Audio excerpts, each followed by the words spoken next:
खूप स्वप्न घेऊन तुम्ही बँकेत गेलात. होम लोनसाठी किंवा नवीन गाडीच्या लोनसाठी अप्लाय केलं. सगळे कागदपत्र अगदी व्यवस्थित दिले. तुमचा पगारही चांगला आहे, कंपनी पण मोठी आहे. तुम्ही अगदी खुशीत असता की आता काही दिवसात लोन पास होईल. पण अचानक बँकेकडून फोन येतो आणि बँक अधिकारी सरळ सांगतो, सॉरी, तुमचं लोन रिजेक्ट झालं आहे. तुम्हाला धक्का बसतो. तुम्ही विचारता, कारण काय? तर बँक सांगते, तुमचा सिबिल स्कोअर खूप कमी आहे. मित्रांनो, आज भारतात जवळपास 40% लोन ॲप्लिकेशन्स फक्त आणि फक्त खराब सिबिल स्कोअरमुळे रिजेक्ट होतात. 40%. म्हणजे विचार करा, दर 10 जणांपैकी 4 जणांना लोन मिळत नाही, तेही फक्त एका 3 अंकी नंबरमुळे. आपण आयुष्यभर मेहनत करून पैसे कमवतो, पण जेव्हा खऱ्या अर्थाने पैशांची आणि बँकेच्या मदतीची गरज असते, तेव्हा हा एक छोटासा नंबर आपल्या स्वप्नांच्या मध्ये उभा राहतो. पण यातली सगळ्यात धक्कादायक गोष्ट काय माहीत आहे? बहुतेक लोकांना हे माहीतच नसतं की हा सिबिल स्कोअर कसा वाढवायचा किंवा तो मुळात कमी का झाला ते सुद्धा. तुम्हाला तुमचा सिबिल स्कोअर माहीत आहे का? पण काळजी करू नका. आजच्या या व्हिडिओमध्ये मी तुम्हाला अतिशय सोप्या भाषेत सांगणार आहे की सिबिल स्कोअर म्हणजे नक्की काय, तो कोणत्या चुकांमुळे कमी होतो आणि सगळ्यात महत्त्वाचं म्हणजे तो झपाट्याने कसा वाढवायचा. मी तुम्हाला काही अशा प्रॅक्टिकल टिप्स देणार आहे ज्या वापरून तुम्ही तुमचा स्कोअर सुधारू शकता. हा व्हिडिओ शेवटपर्यंत नक्की बघा, कारण शेवटी मी एक अशी भयंकर चूक सांगणार आहे जी 90% लोक करतात आणि ज्यामुळे त्यांचा स्कोअर कायमचा खराब होतो.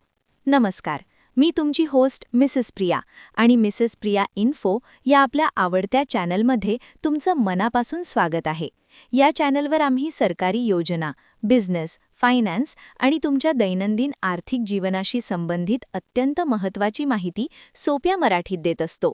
जर तुम्ही आपल्या चॅनलला अजून सबस्क्राईब केलं नसेल तर आत्ताच ते लाल बटन दाबा आणि बेल आयकॉन ऑन करा, म्हणजे अशा महत्त्वाच्या आणि फायदेशीर व्हिडिओंची नोटिफिकेशन तुम्हाला सर्वात आधी मिळेल. चला तर मग आजच्या या महत्त्वाच्या विषयाला सुरुवात करूया. सगळ्यात आधी आपण हे समजून घेऊया की सिबिल स्कोअर म्हणजे नक्की काय. सिबिल म्हणजे credit information bureau India limited. ही एक ट्रान्स युनियन सिबिल नावाची कंपनी आहे जी तुमचा आर्थिक डेटा मॅनेज करते. तुम्ही आत्तापर्यंत कधीही क्रेडिट कार्ड वापरलं असेल, कोणतेही छोटं मोठं लोन घेतलं असेल, दुकानातून EMIवर टीव्ही किंवा मोबाईल घेतला असेल, या सगळ्याचा रेकॉर्ड सिबिलकडे जातो. तुम्ही हप्ते वेळेवर भरता की नाही हे सगळं ते नोंदवून ठेवतात आणि या रेकॉर्डवरून तुम्हाला एक स्कोअर दिला जातो. हा स्कोअर 300 ते 900च्या दरम्यान असतो. सोप्या भाषेत सांगायचं झालं तर जसं शाळेत पास किंवा नापास ठरवण्यासाठी मार्कशीट असते, तशीच बँकांच्या जगात तुमची फायनान्शियल मार्कशीट म्हणजे तुमचा सिबिल स्कोअर. जर तुमचा स्कोअर 750च्या वर असेल तर तो उत्कृष्ट मानला जातो. अशावेळी बँका तुम्हाला रेड कार्पेट ट्रीटमेंट देतात. तुम्हाला कमी व्याजदरात लोन मिळतं, जास्त लोन अमाउंट मिळते आणि तुमचं काम अगदी झटपट होतं. पण जर हाच स्कोअर 650च्या खाली असेल तर अनेक बँका तुमचं ॲप्लिकेशन बघायलाही तयार नसतात. आता तुमच्या मनात प्रश्न आला असेल की हा स्कोअर कमी का होतो? स्कोअर वाढवण्यापूर्वी तो का पडला हे माहीत असणं खूप गरजेचं आहे. याची प्रामुख्याने 4 मोठी कारणे आहेत. पहिलं आणि सगळ्यात मोठं कारण म्हणजे EMI किंवा क्रेडिट कार्डचं बिल उशिरा पेमेंट करणे. अनेकदा आपण निष्काळजीपणा करतो. 2 दिवस उशिरा भरले तर काय होतंय असा आपला विचार असतो. पण तुम्ही जरी 1-2 दिवस उशिरा हप्ता भरला तरी ते सिबिलच्या रेकॉर्डमध्ये लेट पेमेंट म्हणून कायमचं नोंदवलं जातं आणि तुमचा स्कोअर लगेच खाली पडतो. दुसरं कारण आहे क्रेडिट कार्डचं क्रेडिट युटिलायझेशन जास्त असणे. समजा तुमच्या क्रेडिट कार्डची लिमिट 1 लाख रुपये आहे आणि तुम्ही दर महिन्याला 80 ते 90 हजार रुपये वापरता आहात. तुम्हाला वाटेल की मी बिल तर वेळेवर भरतो आहे, मग काय प्रॉब्लेम आहे. पण बँकेच्या नजरेत तुम्ही फायनान्शियली हंग्री किंवा पैशांसाठी खूप जास्त गरजू वाटता. कार्डची पूर्ण लिमिट वापरणे हे धोक्याचं लक्षण मानलं जातं. तिसरं कारण आहे एकाच वेळी अनेक ठिकाणी लोनसाठी अप्लाय करणे. जेव्हा तुम्हाला पैशांची गरज असते तेव्हा तुम्ही एकाच वेळी 4-5 बँकांमध्ये किंवा लोन ॲप्सवर ट्राय करता. प्रत्येक वेळी तुम्ही लोनसाठी अप्लाय करता तेव्हा ती बँक तुमचा सिबिल रिपोर्ट चेक करते. याला हार्ड इन्क्वायरी म्हणतात. एका महिन्यात अशा अनेक इन्क्वायरीज झाल्या की सिबिलला वाटतं की हा माणूस खूप कर्जात बुडालेला आहे आणि त्याला पैशांची नितांत आवश्यकता आहे. यामुळे स्कोअर वेगाने खाली जातो. चौथं कारण आहे जुने अनसेटल केलेले लोन्स किंवा डिफॉल्ट. तुम्ही भूतकाळात कधीतरी एखादं लोन घेतलं असेल आणि त्याचे काही हप्ते भरले नसतील किंवा बँकेशी भांडून करून पैसे बुडवले असतील, तर याचा काळा डाग तुमच्या रिपोर्टवर राहतो. आता आपण सगळ्यात महत्त्वाच्या भागाकडे वळूया. हा सिबिल स्कोर कसा वाढवायचा? मी तुम्हाला आता 6 अत्यंत सोपे आणि प्रॅक्टिकल नियम म्हणजे गोल्डन रूल्स सांगणार आहे, जे तुम्ही आजपासूनच फॉलो करायचे आहेत. नंबर 1. तुमचा प्रत्येक EMI आणि क्रेडिट कार्डचं बिल वेळेवर भरा. हे ऐकायला खूप साधं वाटतं, पण तुमच्या सिबिल स्कोरचा तब्बल 35% भाग हा फक्त तुमच्या पेमेंट हिस्ट्रीवर अवलंबून असतो. माझी एक टिप लक्षात ठेवा. तुमच्या बँक अकाउंटला ऑटो पे सिस्टम सेट करा, म्हणजे बँकेतून आपोआप पैसे कट होतील आणि तुम्हाला तारखा लक्षात ठेवण्याची गरजच नाही पडणार. नंबर 2. तुमचं क्रेडिट युटिलायझेशन नेहमी 30% खाली ठेवा. जसं मी मगाशी सांगितलं, जर तुमच्या कार्डची लिमिट 1 लाख रुपये असेल, तर महिन्याला जास्तीत जास्त 30,000 रुपयेच वापरा. जर तुमचा खर्च जास्त असेल, तर बँकेला विनंती करून तुमच्या कार्डची लिमिट वाढवून घ्या. यामुळे तुम्ही लिमिटच्या आत राहाल आणि बँकेला दिसेल की तुम्ही पैशांच्या बाबतीत खूप शिस्तबद्ध आहात. नंबर 3. तुमची जुनी क्रेडिट कार्ड्स कधीही बंद करू नका. अनेक लोक विचार करतात की माझ्याकडे आता नवीन कार्ड आलंय, मग हे 5 वर्ष जुनं कार्ड मी का वापरू, ते बंद करून टाकतो. पण ही चूक करू नका. तुमचं जुनं कार्ड तुमची क्रेडिट हिस्ट्री किती जुनी आणि चांगली आहे हे दाखवतं. तुमचा आर्थिक इतिहास जेवढा जुना, तेवढा तुमचा स्कोर चांगला. नंबर 4. सिक्युअर्ड क्रेडिट कार्ड घ्या. आता ज्यांचा स्कोर आधीच खूप खराब झालाय किंवा ज्यांनी आयुष्यात कधी लोनच घेतलं नाहीये, त्यांनी काय करायचं? अशा लोकांसाठी हा रामबाण उपाय आहे. तुम्ही बँकेत जाऊन 10 किंवा 20 हजारांची FD करा, म्हणजे मुदत ठेव करा, आणि त्या FDच्या आधारावर एक क्रेडिट कार्ड घ्या. याला सिक्युअर्ड क्रेडिट कार्ड म्हणतात. हे कार्ड वापरून दर महिन्याला छोट्या छोट्या खरेदी करा आणि वेळेवर बिल भरा. अवघ्या 3 ते 6 महिन्यात तुमचा सिबिल स्कोर रॉकेटसारखा वर जायला सुरुवात होईल. नंबर 5. तुमच्या सिबिल रिपोर्टमध्ये काही चुका आहेत का, ते नक्की तपासा. तुम्हाला आश्चर्य वाटेल, पण अनेकदा बँकांच्या चुकीमुळे तुमच्या रिपोर्टमध्ये चुकीची माहिती येते. समजा तुम्ही 5 वर्षांपूर्वी एखादं लोन पूर्णपणे फेडलंय, पण बँकेने सिबिलला अपडेटच दिलं नाही, त्यामुळे ते अजूनही ॲक्टिव्ह दिसतंय. तुम्ही वर्षातून एकदा सिबिलच्या अधिकृत वेबसाईटवर जाऊन तुमचा रिपोर्ट मोफत काढू शकता. जर त्यात अशी काही चूक दिसली, तर तिथेच डिस्प्यूट म्हणजे तक्रार नोंदवा. सिबिल ती चूक दुरुस्त करेल आणि तुमचा स्कोर आपोआप वाढेल. नंबर 6. सिक्युअर्ड आणि अनसिक्युअर्ड लोन्सचं योग्य संतुलन ठेवा. म्हणजे तुमच्या नावावर फक्त 5-6 पर्सनल लोन्स किंवा क्रेडिट कार्ड्स जे अनसिक्युअर्ड असतात असू नयेत. सोबत एखादं होम लोन किंवा कार लोन असावं. यामुळे तुमचा क्रेडिट मिक्स चांगला दिसतो. हे सगळं काम करतं का? तर नक्कीच करतं. मी तुम्हाला एका खऱ्या उदाहरणावरून सांगते. पुण्याची सुनीता नावाची एक गृहिणी होती.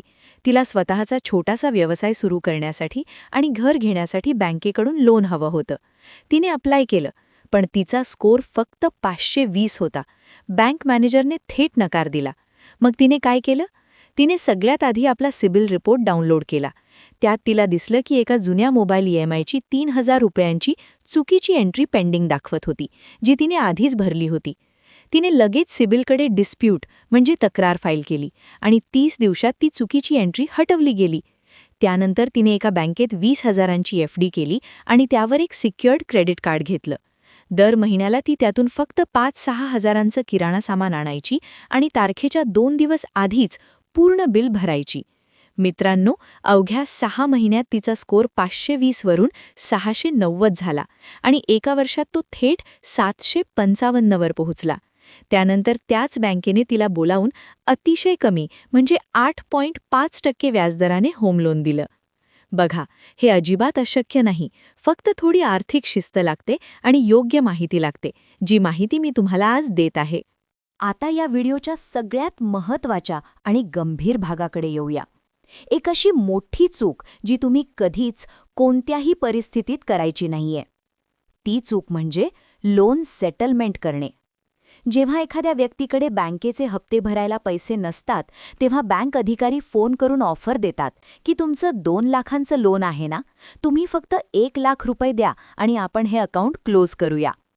अनेक लोकांना वाटतं की अरे वा, आपले 1 लाख रुपये वाचले. बँकेशी बार्गेनिंग करून कमी रकमेत लोन सेटल करणं फायद्याचं वाटतं.